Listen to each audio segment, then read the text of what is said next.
the direct mail is dead. Nobody is using direct mail. And technically, you should not start a magazine anymore. I mean, that the whole business is gone.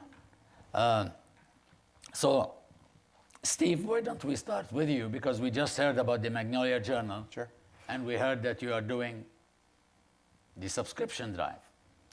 Are you still using direct mail, or how are you acquiring subscribers? It's dead.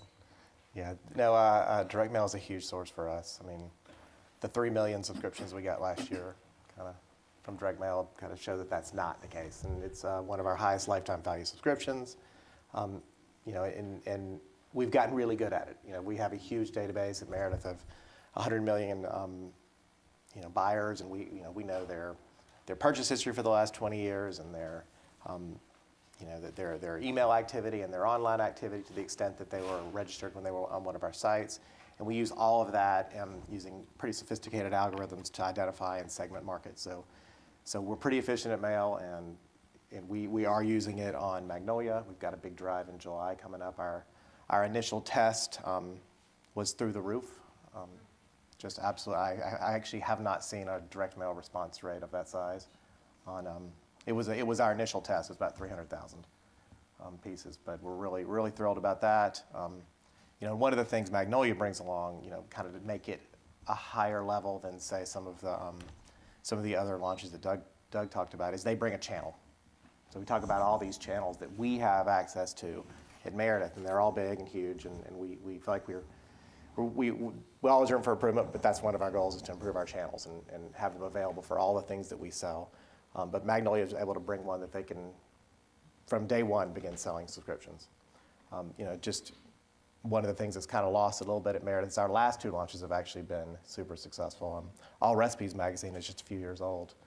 And same kind of dynamics. It comes with a brand. You know, it starts with a brand, which you don't have to build that, which, not that we're against that, but it's certainly nice to start your day one with a huge, well-known brand and a channel. I'd like to add to that, because it's very similar.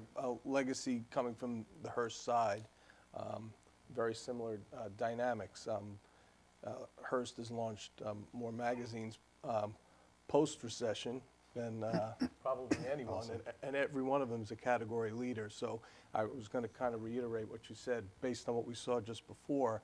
You know, to say that print is dead, I think, is crazy. You have Food Network, HGTV, now Dr. Oz, and they're about to pilot 2 issues of Airbnb and Pioneer Woman. And again, you talked about subscriptions. The Airbnb was supposed to be just a newsstand launch, and there's been such a vibe, they're actually going to push some subscriptions initially now with it. So again, it goes with brands that are established and partners that can really bring it to market. I think that's one of the recipes for success. Sebastian, Bauer have launched, I lost count, 6 new magazines in the last 2 years, and aimed at teens. It's crazy, right? Yeah. So, what were you thinking? I don't know. I mean, to Will's point, that's if you look at, you know, the overall news coverage within our industry, and our industry loves to talk about itself, right? And we've heard numerous times in the last few days, you know, print is not dead, it's changing. And that statement, I think, is very true. It comes from a good place, but I cringe every time I hear that. I remember in 2008, I think, roughly, when the Saturn brand was about to be shut down, they ran commercials on TV. And the commercial went something like this. You know, you saw a Saturn driving on the highway, and the voice said, you know, yes, our brand will disappear next year, but guess what? We're still here. I mean, does that make you want to buy a Saturn? So, you know, so every time I hear, you know, print is not dead, that suggests to me that, well, at least it's debatable. And to me, it's not even debatable. And all that coverage, you know, we read about ourselves, we read the overall numbers, the percentage declines, that really stifles, you know, the whole industry.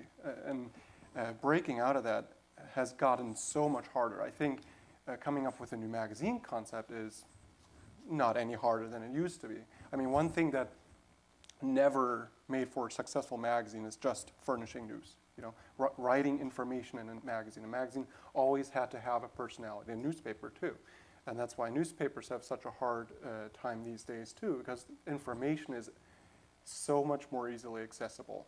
And magazines that only had, their only purpose was to furnish information, never were very successful. They survived very well, made a good amount of money, but they just fail so much faster now that I can get the information anywhere else. And the magazines that are successful, I mean, we just heard about Magnolia, HGTV. I mean, all these brands, there's the brand equity, the sensibility that the magazine picks up. That's really what makes a magazine successful. And you know, if you're able to create a magazine concept that does that, as opposed to just furnishing information, I think that still works just fine.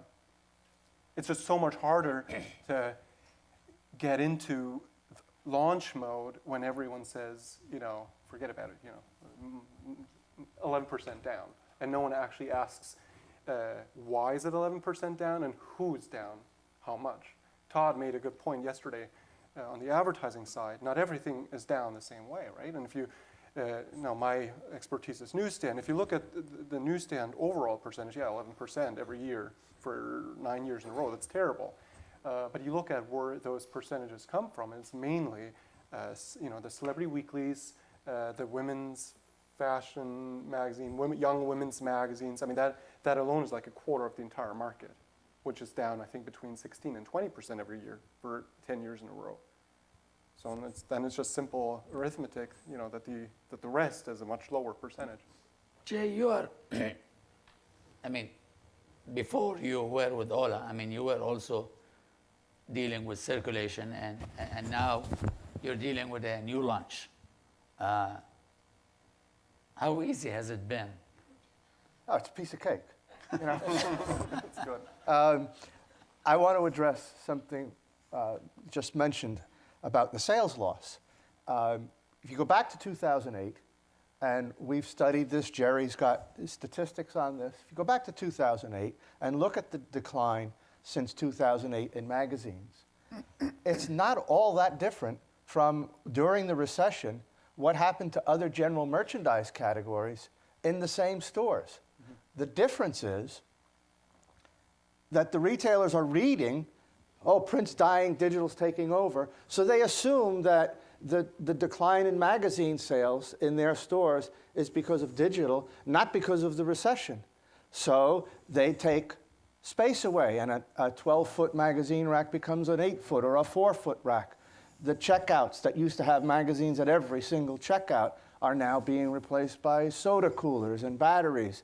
And nobody's measuring how many stores have closed and how many pockets have we lost. And maybe we're going down 10, 11% in space or in available display each year. And that's certainly contributing to the loss of magazine sales. So that's one aspect of the retail situation that I think nobody's really paying attention to. How did we launch Hola? It's part of my solutions, which I'll get to a little later on. It was not difficult because we have a limited distribution. We did not try to go nationwide. We're targeting the Hispanic market. And so we know from demographic studies, census studies, comparing to other magazines where the Hispanic population is, and that's what we targeted. And because we weren't going nationally, we had money to put into display for those particular markets, and we did pretty well, actually. You know, sell-through-wise wasn't great, wasn't what we had hoped for, but we launched, we're 4 issues into this, and we're selling 20 to 25,000 copies every issue with a limited distribution. The part of the solution that I'll get to later on is we also found 2 or 3 what we call secondary distributors who only target the Hispanic market. And those distributors are much more efficient at a different discount rate than the primary wholesalers, and they're making up about 1/3 of our sales. And I think looking at their formula for the future for other wholesalers is part of the solution that we have to expect, in 2020 or by 2020. Curtis, while other retailers are shrinking, you're changing the way you display the magazines, changing the way. Can you talk a little bit about OTG and from a retailer point of view, how is the magazine theme changing? Okay. First of all, I just want to point out that I'm the young one on the panel. And I'm the digital guy. So, OTG is a really unique, unique in the sense that we're an airport retailer. So anyone who's flown through any of the airports, you've seen Hudson News, which is one of our major competitors. Everyone knows Hudson News because it's probably been around the longest, or one of the longest. And there are other retailers like Parodies and Lagardère. And so the airport business is kind of a unique class of trade because in airports, unlike in other classes of trade, a majority of the sales in an airport are still magazines. And that's the story that I'm here to tell. It's difficult because a lot of people who have been in this business for 25 and 35 and 40 years remember when money rolled in like Niagara Falls goes over flows. I mean, it was just so much money in the business that it's very difficult when you've done something and you've been at the top to then see a decline. And a lot of people sort of can't let go of that. And as I'm watching all of you students in here, many of the young people, you're the future of this business. You're the answer to what a lot of people say, well, it's declining because they don't see the end because they've been there and they've been at the top. You will all be able to take this to a different level. And what we're doing at OTG is using technology in order to help our magazine sales. So if you've been through an OTG airport, you will have seen iPads on tables because we're a restaurant company as well. And you'll see in the hold areas, by the gate areas where you wait to board the plane, you'll see rows and rows of iPads. On those iPads, we have something called 2U, which is it's an app on the iPad, and if you hit on the app, you'll see newspapers and magazines come up as potential purchases. And if a lot of people don't really want to get up out of their seat and go back to a newsstand or a store and pick up a magazine, you can just order it, and one of our people who work for us, one of our crew members, will actually bring you the magazine. So if you're sitting there and you don't feel like getting up and you want People magazine, you can order People magazine, and they'll bring you People magazine. So you mean the physical copy? Yes, we'll bring you a physical copy. Yes. One of the things I'm trying to work on is trying to expand that out to other venues in terms of using those iPads for subscriptions and because ultimately there used to be a big battle between subscriptions and retail, and to me, high tide floats all boats. I mean, my idea is to get magazines to keep them relevant, and at OTG, the other thing which we do, which is very unique, which a lot of our competitors can't do, is we bring magazines out of stores and we put them in the food hall. So if you're at one of our pizza concepts called Taglieri, you can actually buy a magazine while you're waiting for your pizza to come out. I was at the square last night waiting for a piece of pizza for like 20 minutes at like 11 o'clock at night, and I had nothing to do, and I'm standing and I was looking at my phone or whatever, but a lot of people buy magazines while they're waiting to actually pick up their food. And 25% of our magazine sales are actually in what we call our food halls. So we have many different concepts, Italian concepts, Chinese food concepts, French concepts. And while you're waiting for your food to come out, we call them quick serve restaurants or QSRs, you can actually browse magazines. And 25% of our magazine sales in Newark Terminal C, which is our busiest single terminal, 25% of our magazine sales come from the food hall area, not from a traditional store. So we can't blame the retailer. Not in this case. Or can we blame? Not this one. Not this one. But I mean, we talked about the changing, and John Harrington will talk later in the afternoon about the whole, global picture of the newsstand distribution. But Steve, I mean, I was amazed to hear some folks yesterday talking about we're no longer using direct mail. It's a waste. You, in your case, you saw it's still working. What differentiates a successful direct mail from a junk mail? From junk mail.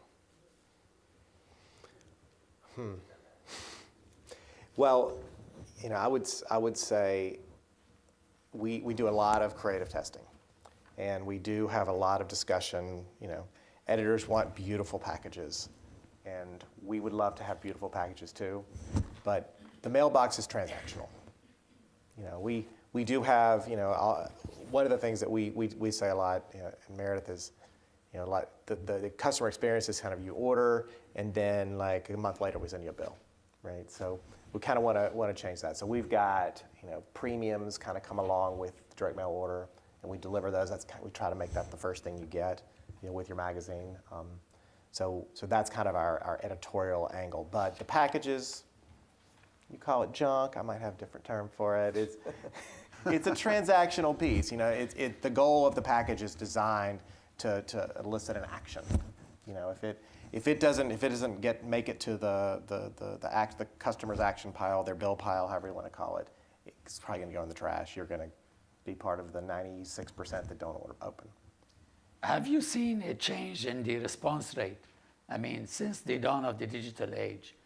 I would say Meredith response rates have held for some time. They've held for some time, and we've fought that. We've gotten more sophisticated in our selection mechanisms. We constantly test. We'll find big winners, and we roll those out, and it's probably stemming off maybe some fatigue. But yeah, we've held response. How are you using digital in your direct mail? And I mean, we've heard from Curtis they are using the iPad to order a magazine. What are we doing with direct mail or with the newsstands from a publisher point of view, using digital to enhance or amplify the future of print? Want to hit that? I know. Yeah, I mean, so let's stick with direct mail for a sec since we were on that. We've got a goal of, obviously there's a business reply envelope, you can send a check back, but we'd like people to start transacting with us online.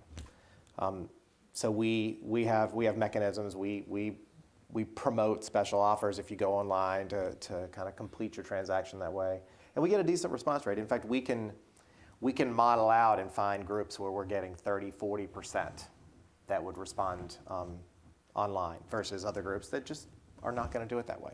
So we actually segment that in terms of who's going to respond, and they get a different package and different offers. I would say the same. Condi and Hearst are the same. That they're looking to leverage the message in different platforms. It might not be the exact same message on the direct mail, but they're doing that. On the newsstand side, I've been involved with a couple of programs where we're trying to test regional. We did a regional event called We Are Fashion. Hearst did last year. Huge push on all the fashion books in the New York-centric area, and they used X-buyers of all the magazines, and Hearst pushed out an email to X-buyers about the events and to pick up the copies of the magazines in the stores in New York where there were events. So that's another opportunity is using database to target awareness of a particular promotion, a particular issue in an area. Direct mail has been used, email has been used as well. Okay. We've got 425,000 followers on Facebook since August. So our brand is well known and growing, and we're going to start marketing to those people. Exactly what's going to work, it's going to be like Steve said, we're going to have to test offers and see what works the best. And traditionally, Facebook followers don't want to spend money. They want everything for free. But we're going to see. We're going to be testing direct mail packages relatively soon. I think that the growth of the magazine business with technology could be at retail, because how do we get people who used to stop at the checkout and read the magazines, scan the magazines, how do we get them to do that again instead of looking at their phone the whole time they're at the checkout? Well, there's plenty of ways that we can contact them on their phone while they're at the checkout. The technology exists today that whether it's the retailer themselves or the publisher, get them a message to say, buy Magnolia Journal, which just came out, while they're sitting on the checkout line. There's the I-beam technology that as you're passing, the magazine aisle, and you may not even look at it, but if you get a message on your phone that says, hey, you can get $1 off Hola magazine, and the new issue just came out, well, maybe that will bring you to the magazine rack. So I think there are a number of ways that we can use technology. If you think about our industry and our distribution systems, we have the 2 worst distribution systems or companies in the country. We have the post office, which is losing $5 billion a year or something like that. And we have a magazine distribution system that, at best, is selling 25, 30% on average. So as a publisher, we have to print 4 copies to sell 1, which affects our economics greatly. It affects the cover price greatly. If we could raise that to 50% and lower our cover price, how many more magazines would we sell? As far as technology, here's my great solution for the future for replacing direct mail. We use drones, and we have the drones drop a package on every home in the DMAs that we would target for direct mail, and hopefully we won't piss people off. Or hurt anyone. Or hurt anyone, right. Has to be a light package. I mean, what we learned between Tuesday night and yesterday is that the focus should be on the customer. It's like audience first, audience first. How are you using the data? I mean, the joke is, in this day and age, I tell people, like, Google knows more about me than my wife knows about me. Would that data available to you all? I mean, how come, in the case of Bauer, I mean, you've launched magazines for the baby boomers and magazines for the millennials. Why do you think, with all that knowledge about our audience, we sort of like are always after the millennials and we forget the 72 million baby boomers who are the exactly same number as the 72 million millennials? I mean, how are you analyzing the data? In your case, you published 2 magazines. You published one for the closer, for the older population. And Simple Grace. And Simple Grace. And 6 for the millennials. Coloring with Mommy. Tell us a little bit about that. Well, as a newsstand publisher, Bauer's very light on data. There's just not, there isn't any.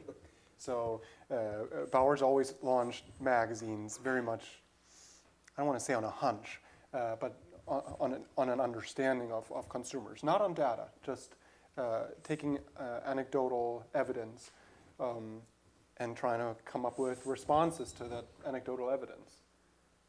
So I really don't have much to contribute to the data conversation. But I did want to follow up on something Jay said. This may be helpful to some in the room. You were saying we should target consumers in the store on their cell phones because they're already on their cell phones there, which, by the way, I think is also one huge contributing factor to the decline, especially at the front end. So it's not so much that we have competition with content on websites, but it's just the front-end magazine purchases are largely impulse purchases. And why are those impulse purchases happening? Because I'm waiting in line. You were saying people are waiting, and that's the opportunity to pick up a magazine. But people are just not bored anymore. I call it the eradication of boredom at the checkout. Well, we have self-checkouts too. That's another issue. But if I'm waiting at Wegmans, even me, I should be checking out the magazine rack, and I'll spend a few seconds on that. But even then, after that, I check my email on my cell phone. So we were joking about we should be working with Walmart and Wegmans, jamming cell phone signals in stores. That'll help us. But we actually overlaid smartphone adoption rate with magazine sales, and it's pretty amazing. When the adoption rate of smartphones was accelerating, that's also when front-end purchases were declining faster. Not the ones on the mainline. The mainline purchases were actually doing a lot better. Specifically, the impulse purchases at the checkout, those declines were accelerating with faster adoption of smartphones. And if you look at the prediction of smartphone adoption, it's a pretty saturated market now. It's actually flattening very fast. So yeah, maybe I'm just naive, but I'm hoping that flattening of the curve will also slow down the decline. So who's to blame? The retailer, the wholesaler, the publisher? I mean, we're one of the few industries that we're still distributing magazines the same way we did in 1741, 1841, 1941, and we'll probably continue on this route till 2041. I would say you had asked about one of the hurdles, and it's right at the top of my list. We didn't talk about it, which kind of leads into this. I think merchandising is a huge problem. You know, I think getting the product to the store, like you said, we've been doing it since the beginning of the time, is fairly stable. There are problems. I'm not saying there aren't, but you know, with the lack of information, we don't really have anyone that has any intel outside of our own store visits. But when you go into a store, I think the merchandising is a huge problem. Out of stocks, the old issues are still on sale, empty wire. You know, we provide that we're a direct-to-retail category, but it brings a lot of problems because nobody in the store touches it outside of the wholesaler who's there once a week. At best, in some of the stores, once a week. They say they follow up with merchandisers, but is that in time with the delivery when it gets there? I think, you know, that's where the rubber meets the road. I think that's a huge issue. And we've talked about it many times. It's how do we engage that? Look at the airport retailers and the bookstores. They do a much better job at it. Generally, their declines have not, you know, been as big. And also, you know, obviously it's an audience that is kind of captive there, but they do a much better job merchandising. They're quick to refill copies when they're, you know, out of stock, and I think that's huge. And I'll add one other point. We just had at a retail presentation by Kantar Retail, where they're talking about that there's more and more fill-in trips to the store. People are in and out, in and out, in and out, which when I heard that, the first thing I thought of was we have to change up the mix at the front end. If someone's in the store more times but quickly, they've seen a monthly, you know, 3 times, I think, like you said, they're kind of bored of it. There's got to be some way to address the mix at front end and what's selling and how long it's out there. I think merchandising is a huge issue.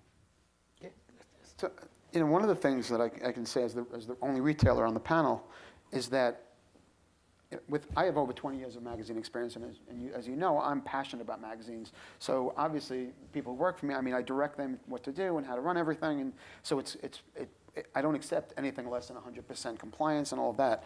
But I do think that publishers don't do a great job, and national distributors and all the other players in the industry, I don't think they do a great job of sending the message about why magazines are great. You know, we're passionate about it. Everyone here is passionate about it, but I don't think the message gets across to the other retailers out there. I think that, you know, I used to have a boss who used to say, it's your dollar, your dream. I mean, it's, you know, a lot of publishers dream about magazines and putting them out there. But as we spoke about yesterday, it's got to be about the consumer. It's got to be about the customer. What do they want? How are we going to get magazines into their hands? And I think that the publishers are so concerned about producing a product. I mean, it's so interesting when I listen to publishers very often, the people who are involved in getting the magazines onto the newsstand have nothing to do with the content or the covers of these magazines. And, you know, as a retailer, I'll look and I'm like, what kind of strange cover, and I'm not going to mention anybody here, but I'll say, what kind of strange cover is that as a retailer? Of course it's not going to sell there. You can't see it. It's not worded properly. It's just the wrong content. And, you know, there are issues within the industry that has nothing to do with the retailers that I think that if the publishers and all the editors and the people who actually produce magazines did a better job of conveying the message to the retailers would be much more receptive. Okay. So following up on Will's point, merchandising is an issue.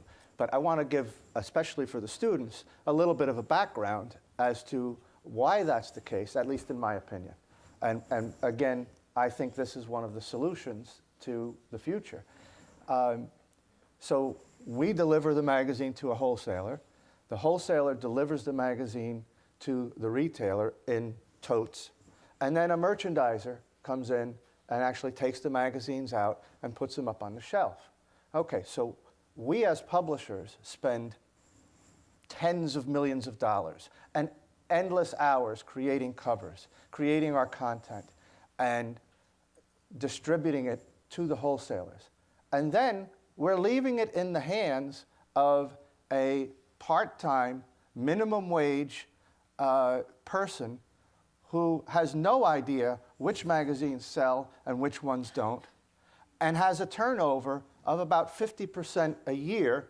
So you're not even dealing with the same merchandiser every week in that store. And we're relying on those people to actually put our magazine out the correct way into the pockets that we've bought, into the promotions that we've bought, and it just doesn't happen, and it's understandable. So what's the solution? The secondary distributors that I spoke about earlier on, all of their delivery drivers also do the merchandising, and guess what? They're on commission. So part of their salary is commission. So they take an interest in making the best display they can, in making the best-selling magazines up front. And if we could get the wholesalers to do that, I think we'd see sales take off, because people would have skin in the game and have an interest in actually getting the right magazines in the right places with the right quantities and selling the way we used to. But before we reach that stage, don't you think the publishers, I mean, when a publisher goes to a Kroger or to a Walmart, I said, like, Bauer is paying you $10 for this bucket, I'll pay you 12. Kick them out and put me in. I mean, the retailer reaches a stage where I just make money renting my space. Why would I care about displaying the magazines or selling the magazine? But if that were the case, they wouldn't be, we're competing with the batteries and the coolers, because they're coming in and saying, I'll give you $100 for that space, even if we don't sell, even if we're not as profitable as the magazines are, which they're not. Right. They're taking that space anyway, so we have to be able to compete. I want to go back to what Kurt said. I think that, you know, as an industry, we've done a terrible job at talking to the retailers about what our category can do. What our category can do that nobody else in the store can do is bring customers in. Mm-hmm. We can, you know, with our titles, we can increase their market basket. We can bring customers into the store, which is what Jerry was showing yesterday, is what the retailers are desperate for. We haven't gone to them with the message and said, here's what we can do for you. And I think, you know, in deference to the publishers here, it can't be Bauer or Hearst going and saying that. It has to be us as an industry going in and saying, this is what we want to do. So why don't we tell our good story? Why don't, as publishers, I mean, we've heard more success stories from the Food Network to the Magnolia Journal to the Eat This, Not That, to like Simple Grace or all the new line of teen magazines. Why is the only thing that whenever we are in a conference or in a meeting dealing with magazines, we hear nothing but the doom and gloom from our own people? I mean, Steve, what, I mean... Yeah, we've outsourced, as we talked earlier, we've outsourced this to multiple people. You know, we've got a distributor and we've got a wholesaler and we have three. So we're so removed from it. So it's almost like there's going to need to be a catalyst to make that happen. I'm not sure what that would be, but something big to happen, somebody to pull out, somebody to launch a new business, I'd certainly support it. I think, to get back in front of retailers, I proposed this a few years ago. I proposed it at a PBAA convention. I proposed it up in Canada. At the time, we were a $3 billion industry. If the whole industry took 1% of our sales, we would have $30 million that we could put into a marketing campaign that we could bring to retailers and say, we're going to market our magazines, we're going to advertise our magazines all year round to help drive sales. Coke goes in to see their buyer at Kroger. they're going to go in and say, okay, we're going to take an end cap display, and to back it up, we've got this multi-million-dollar advertising campaign. Individually, a publisher can't do that. Collectively, as an industry, we could do that, and that's what I think is a piece missing in convincing the retailers, hey, we should treat this category differently, because nobody's coming in there and saying, we've got a marketing campaign to back up our industry. If we could do that, I think we'd get the attention of the retailers a little bit more than we're getting now, and we'd have that opportunity to say, hey, guess what? Our category is not down the way you think. Look at other retailers that have kept the space, that keep the magazine in front of people, and their sales are actually doing much better. I mean, that's what, yeah, it's T&G's comments. So sorry, one last thing. So I'm sorry, Will. So when I presented this in Canada, we had a retailer stand up and say, I'll start with $50,000 because I want to see you guys do this. And yet we still weren't able to get it together. Yet we see Hearst and Condé Nast teaming up. What are you doing? Tell us a little bit about PubWorX. PubWorX? A joint venture. While the two companies compete fiercely editorially and on advertising, they have a history of partnering when it comes to services. And basically, they've seen an opportunity here. It's where they've combined both staffs of consumer marketing, but also manufacturing and procurement, to really bring kind of a best practices that not only for both companies, but to allow us to actually handle outside clients.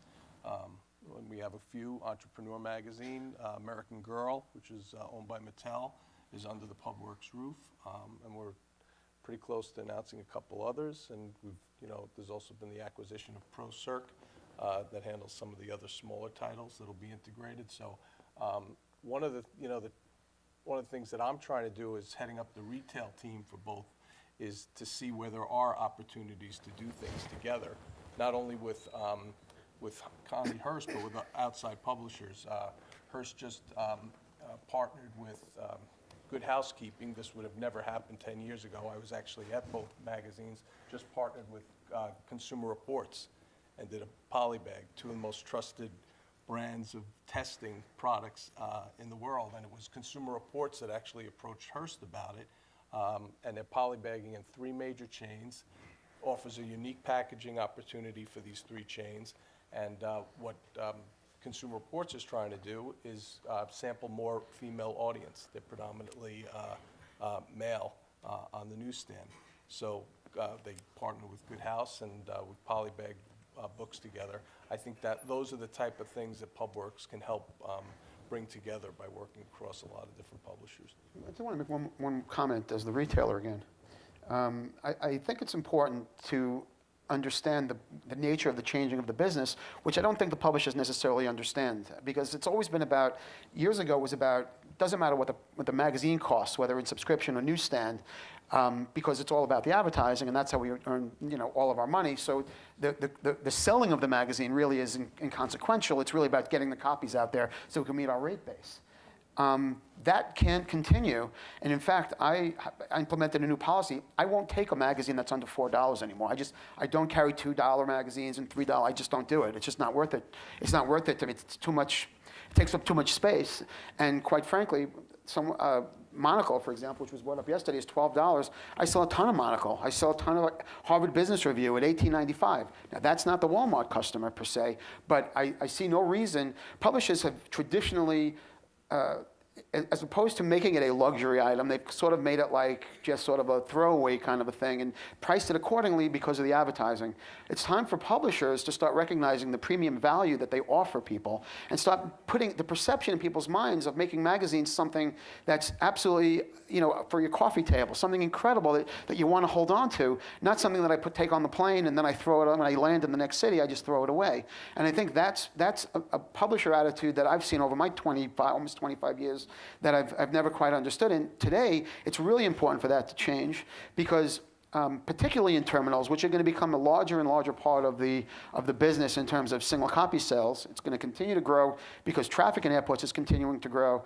And just as another point of interest, with everything that's happened, magazines in airports, and I'll speak for myself, I won't speak for my competitors, but it's still the number one selling product at retail in the airports, and it's still the percentage of the overall retail revenue in an airport has really almost not changed at all in 15 years, 20. It still holds on to the percentage of, when you look at technology, you look at headphones, you look at confection, you look at all, it still maintains the same percentage.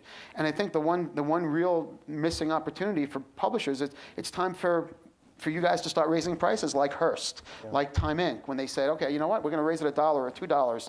And you know what, our sales haven't been hurt by that.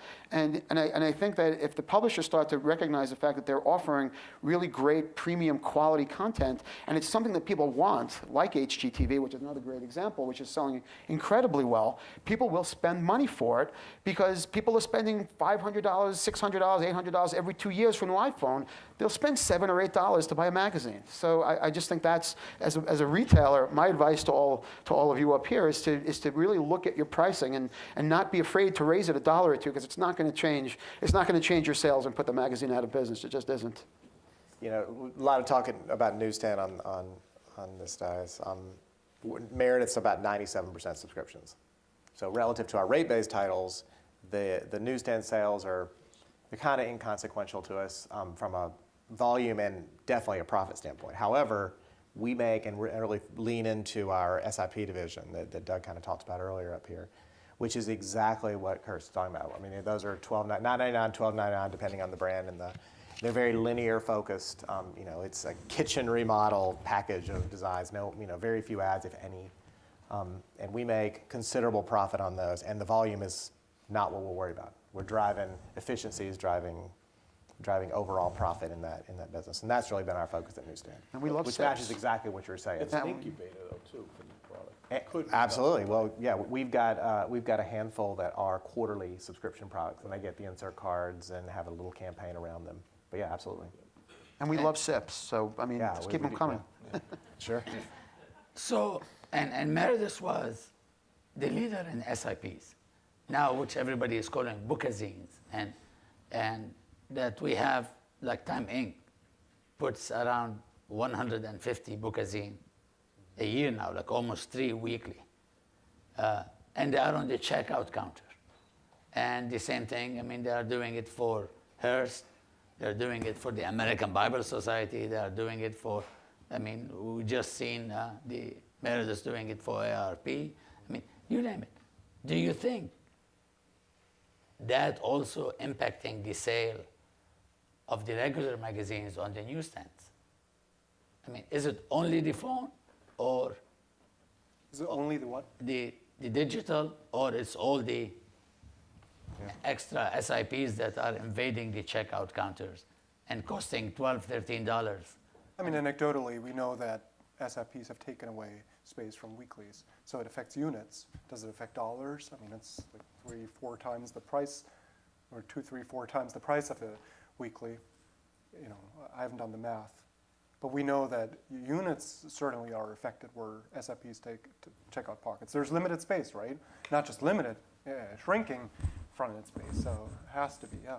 And how many of those are the customer going to buy? They're probably going to pick up one. One, right. One per trip. And Right.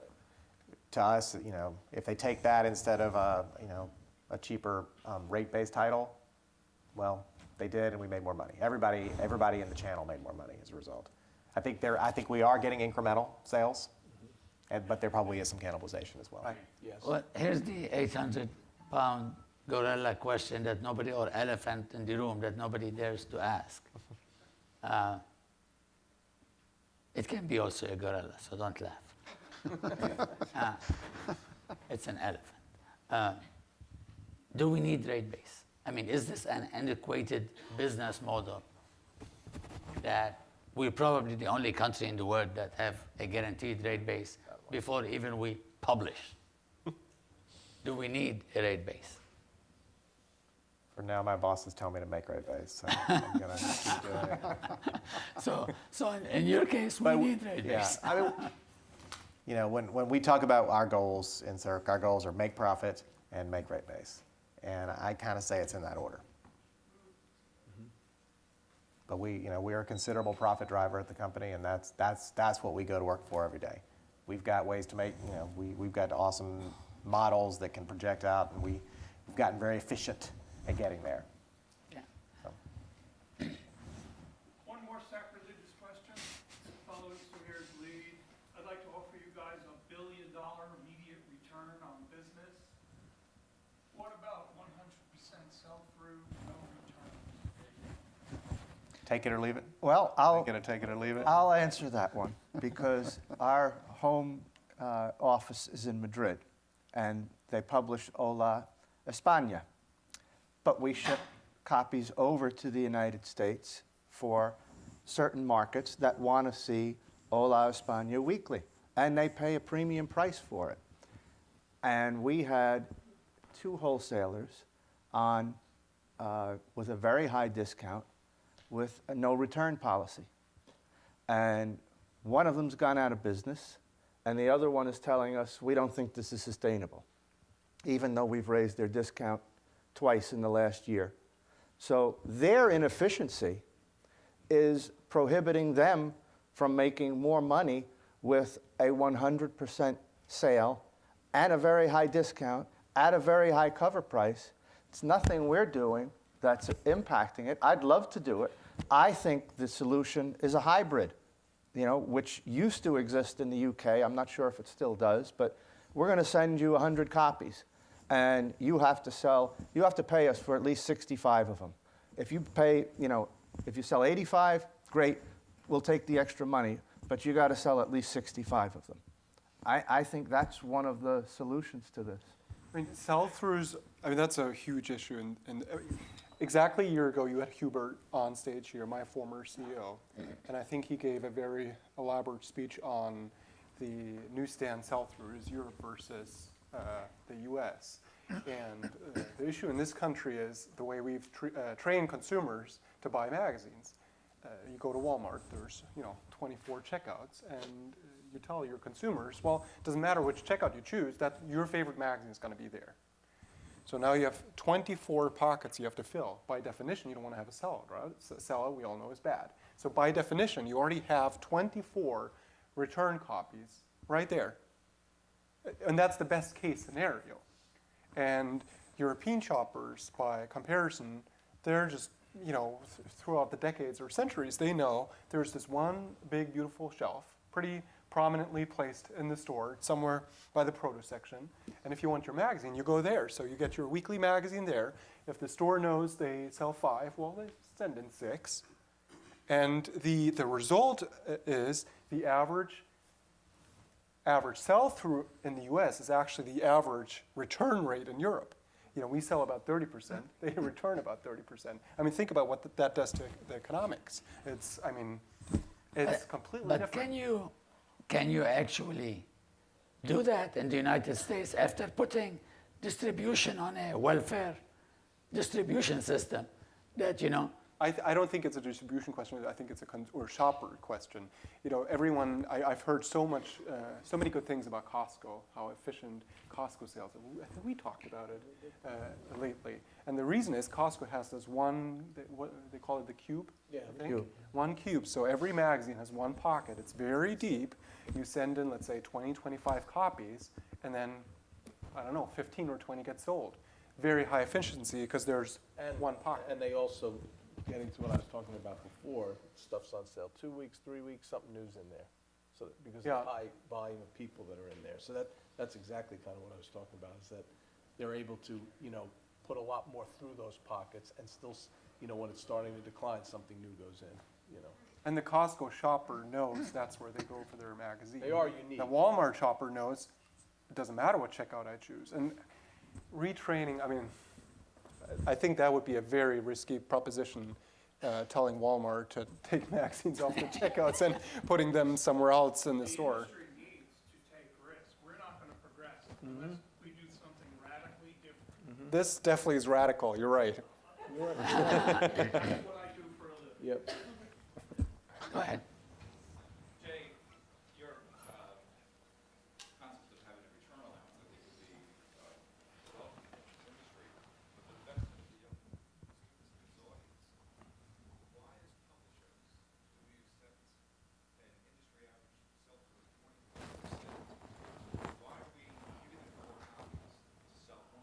I think you know the answer to that. I do, it's the benefit. First of all, Be asking that question. yes, let's take your typical magazine rack, not checkouts, just your magazine rack. You put 4 or 5 copies in, it almost guarantees that you're going to get at least some kind of a display. You put 2 copies in, you're going to get lost in that rack, and eventually both of those magazines are going to get returned. And again, this goes back to merchandising. Secondly, so let's say I'm putting 100 copies into a wholesaler, and they're distributing those 100 copies to 20 stores, so every store is getting 5 copies, and I'm selling 25% of them. So I want to cut down to 75 copies so that I can raise my sell-through to 33%. Well, guess what? The wholesaler's computer and the merchandisers I mentioned earlier may not take those copies and put them in the right places where the sales are coming from. So I put 75 in, now I sell 20 instead of 25.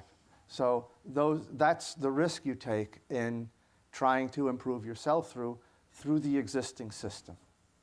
So now I would ask the question, don't we have an antiquated system that our wholesalers are using to auto-regulate our copies? Absolutely.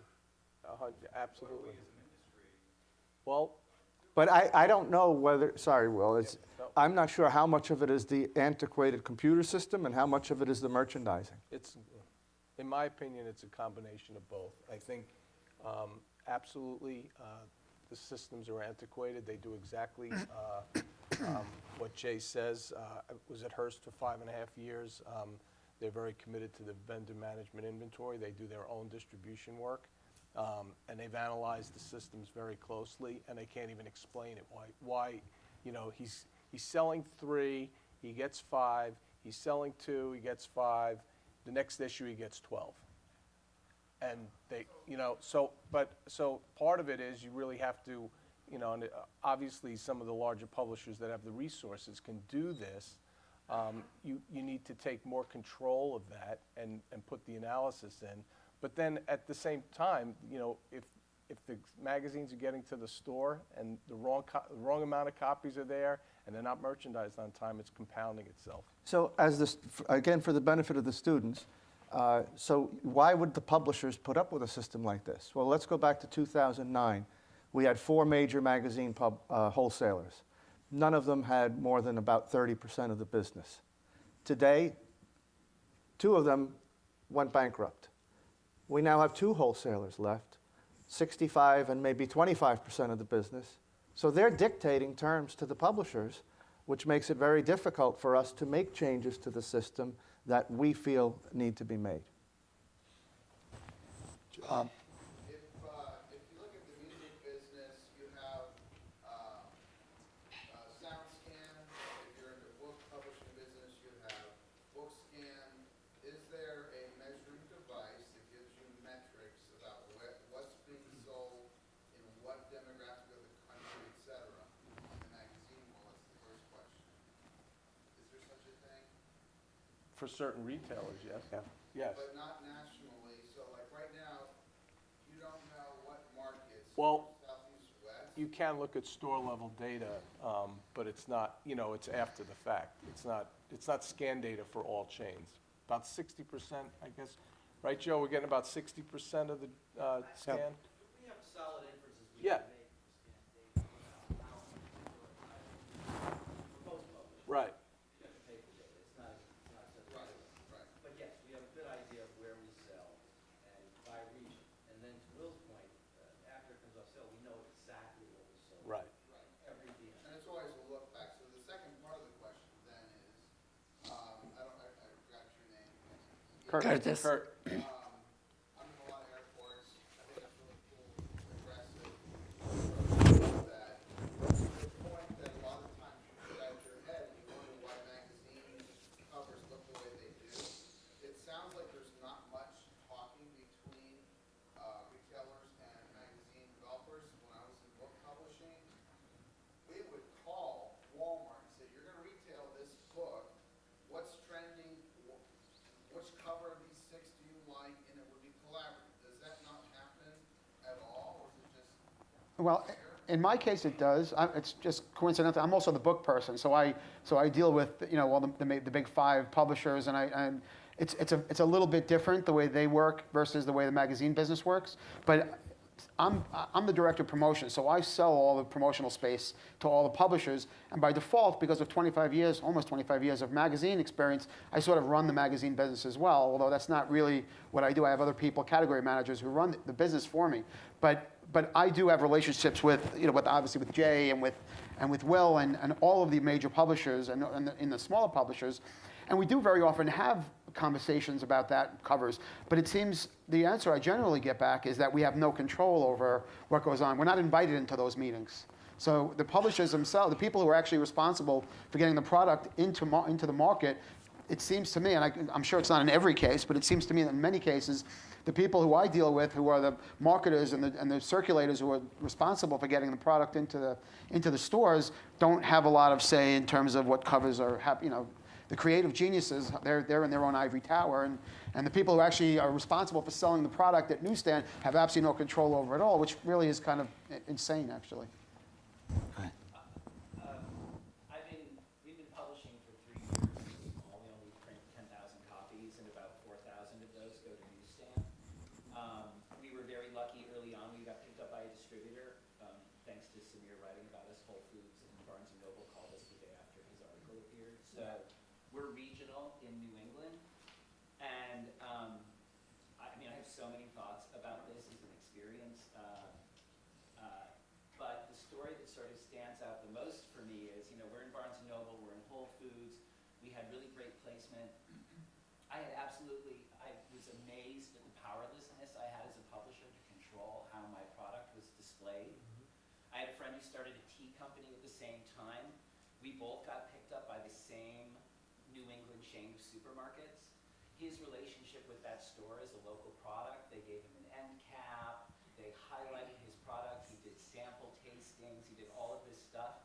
And my friend, who is a member of the family that owns that chain of supermarkets, was like, I don't know if we have you in the store yet. Like, she couldn't see us anywhere, and they wanted to pay us no mechanism built in there. So it makes me feel like I'm completely powerless on the newsstand. And the other story that makes me sort of feel that way, and I'd be interested in your thoughts about how I should respond to this as a small publisher. We work with a distributor, but we also work with a direct-to-retail bookseller who sells us into independent bookstores. And because of our relationship with them, we have a much more direct relationship with each of those independent bookstores.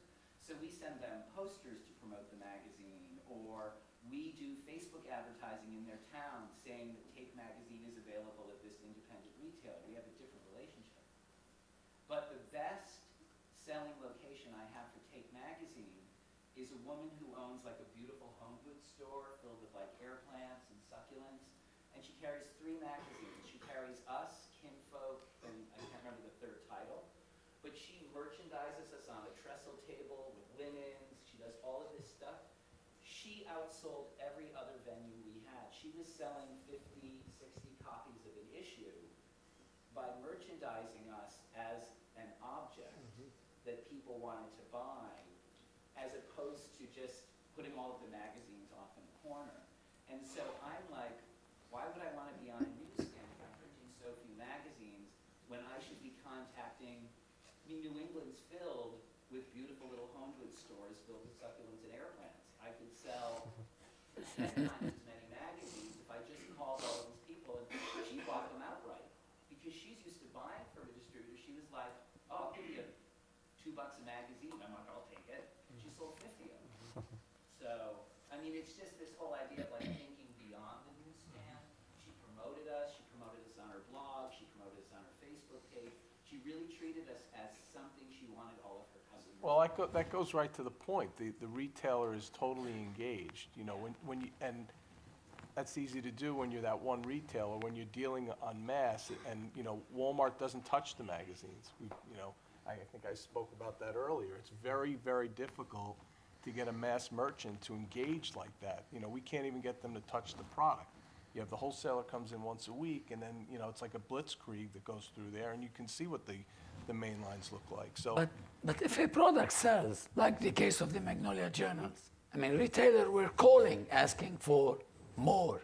We don't even have a mechanism to refurbish the retailers. But you're talking about retailers that are engaged, like Will says. I would bet there was not a single call from Walmart saying, "Oh, we sold out of Magnolia Journal." Mm-hmm. And this goes back to, Doug is going to take the fifths on this one.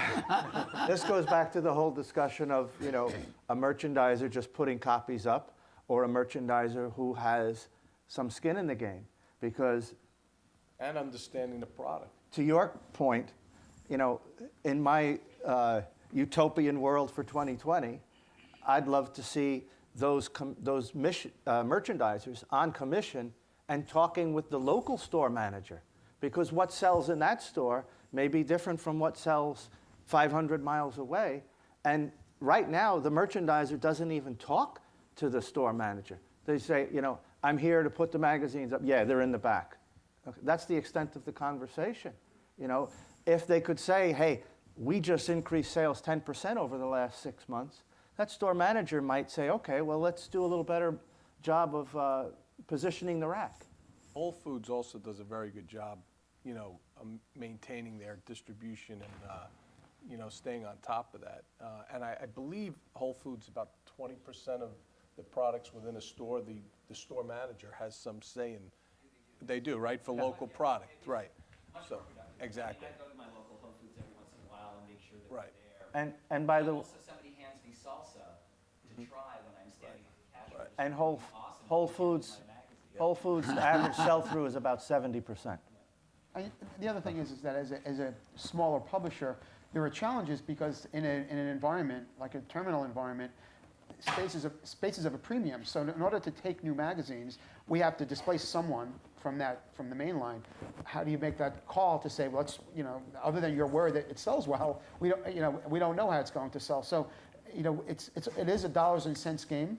So anyone who wants to access terminal airport accounts needs to buy their way in. And the reason they need to buy their way in is so that I can place the magazine at a checkout pocket or somewhere where it's not just going to be buried on the bottom shelf in the main line, where it's just never going to have a chance to sell it because no one knows it, no one's seen it. So there is a cost of doing business in order to access certainly all of my competitors and my accounts in airports in order to show whether or not the title can sell. And there's an investment that needs to be made in order to find that out.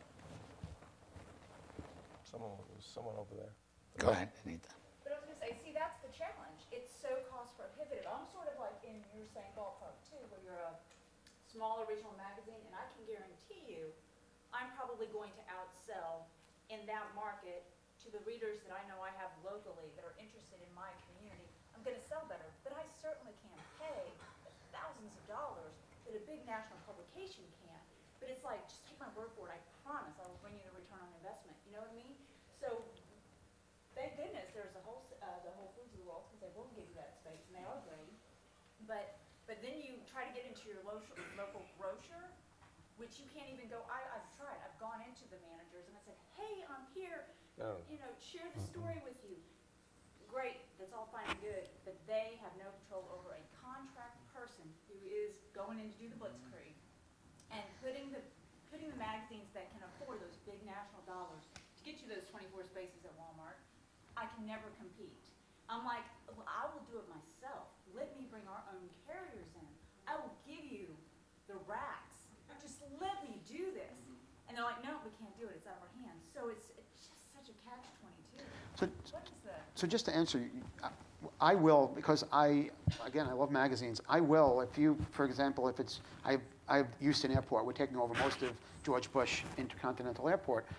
If you came to me and said I have a local title, I will work with you in terms of that. Now, a small publisher's also, I may need 4,000 or 5,000 copies. You said you put it 4,000, so it would be your whole distribution. So obviously, it's a different model because of the size and scope of the company. But if you said I have an individual market, if I need to be in Reagan Airport in D.C., then I would certainly work with you, because I do leave a couple of spots open, and I have helped some smaller publishers get into local markets, regional markets, so that they do have an opportunity to sell. And in some cases, it's worked out pretty well.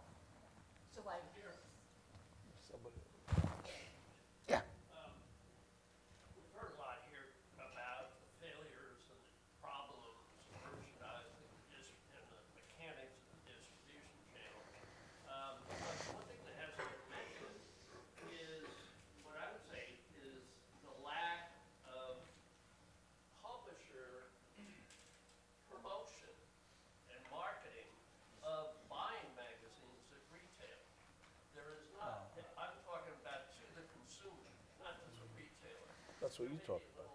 But for the most part, everybody here gets, whether it's online or in the mail, they get subscription solicitations, but nobody gets, whether online or on television or radio, do they get driven to retail buy magazines.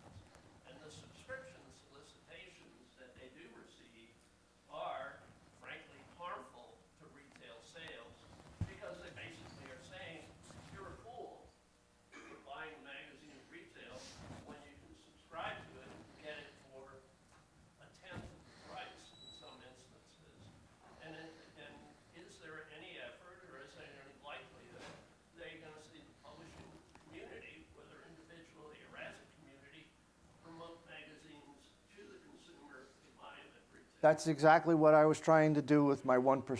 You know, that would give us $20 to $30 million to market to the consumer in whatever we've determined is the best way possible.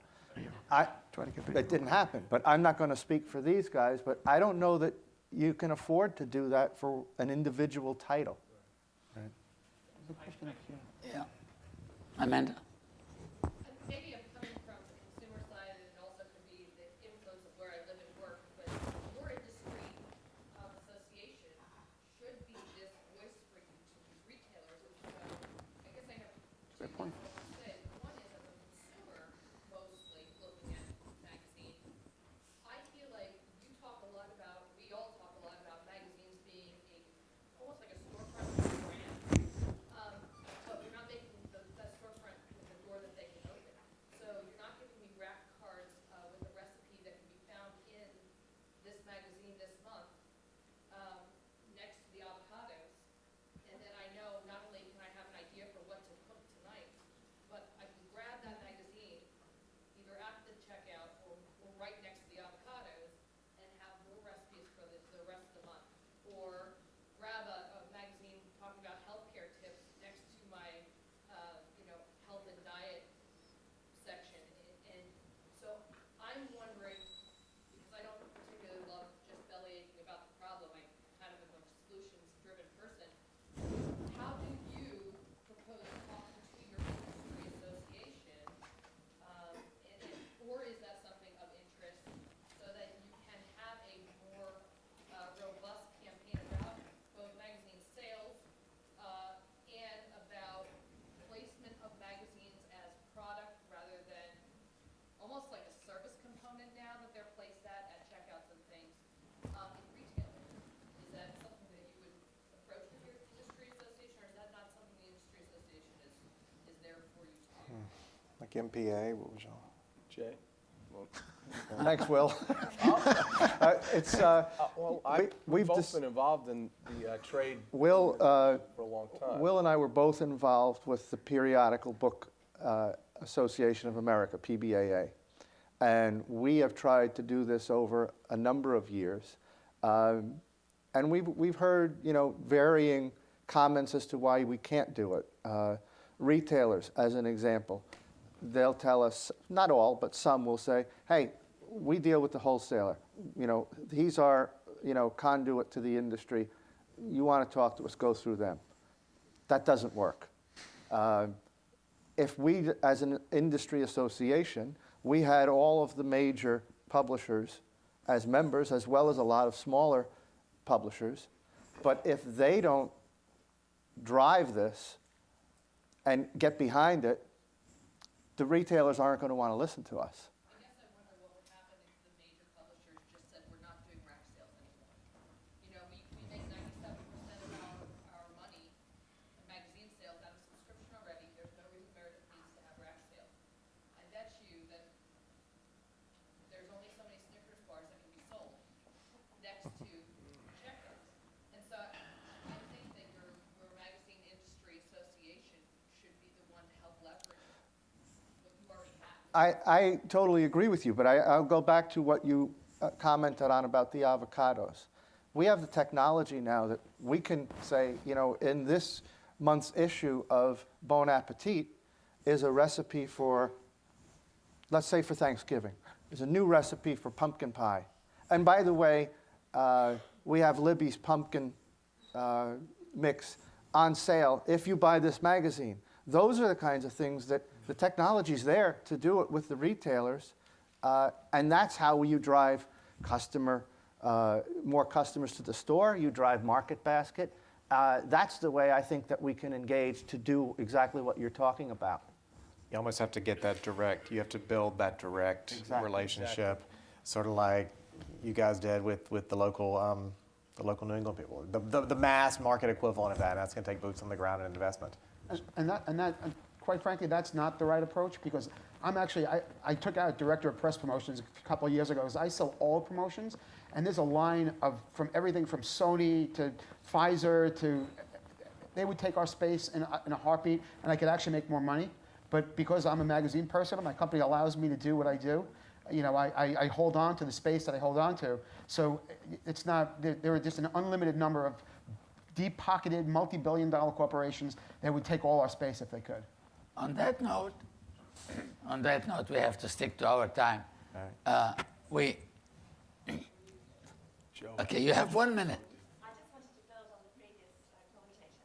Would it not be a good idea, and you keep coming back to the key problem of merchandising, and how to get people who aren't on commission and aren't necessarily particularly motivated. Would it not be a good idea for training contacting, there must be training institutes or representative organisations that are part of wholesaling and that are part of supermarkets, and making presentations at those official bodies to talk about the value that you said that magazines offer to supermarkets, about how they bring more people in and encourage them to spend more. So you're making the case there about why it's good to stock magazines.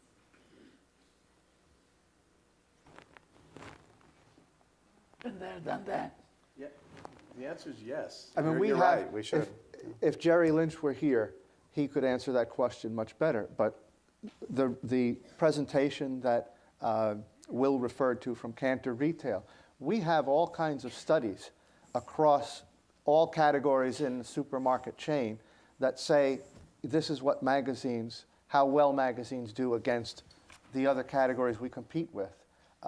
Why that story isn't getting to it's getting to the magazine buyers, it's not getting to the upper management of the chains, and that's where we need to get. If they have conferences and training opportunities to make that case to them. I don't think it's a question of not being able to make the pitch. I think the problem is actually getting the appointment and getting the retailer who's reading print is dead to say, why do I want to meet with these guys? Well, on that optimistic note. But by 2020, we'll have it figured out. You name it. We will break for a 15-minute break. If you think we have problems in this type of industry, wait until you hear from the folks who started new magazines and hear their tales of fun and horror at the same time. So, again, I think I am shut up.